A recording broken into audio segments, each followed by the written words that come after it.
தேவனுக்கு மகிமை உண்டாவதாக. ஏசா எல்லாவற்றிலும் அவசரப்பட்ட ஒரு மனிதராக இருந்தார். தனது திருமணத்திலும் தேவனுடைய சித்தத்தை அறியாமல் தேவன் வெறுக்கிற கானானியருடைய குமாரத்திகளில் பெண் கொண்டார்.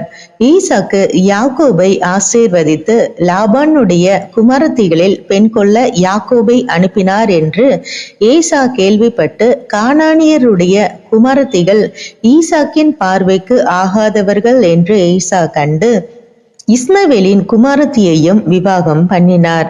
ஏசாவை போல நாமும் எந்த ஒரு காரியத்திலும் அவசரப்படாமலும் நம்முடைய மனதின்படியான ஓட்டத்தை தேர்ந்தெடுத்து ஓடாமலும் காலம் வரும் வரை நம் உணர்ச்சிகளையும் சிந்தைகளையும் கட்டுப்படுத்தி வாழ்வோம் என்றால், யாக்கோபை போல நாமும் நிறைவான ஆஸ்திகளையும் பரலோக தேவன் கொடுக்கும் நிறைவான ஆசீர்வாதங்களையும் பெற்றுக்கொள்வோம்.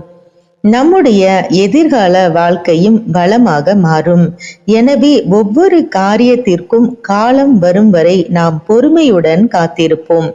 அப்போது நாம் எதிர்பார்ப்பதற்கும் நினைப்பதற்கும் மேலான திரளான நன்மைகளையும் ஆசீர்வாதங்களையும் பரலோக தேவனால் பெற்றுக்கொள்வோம். God bless you.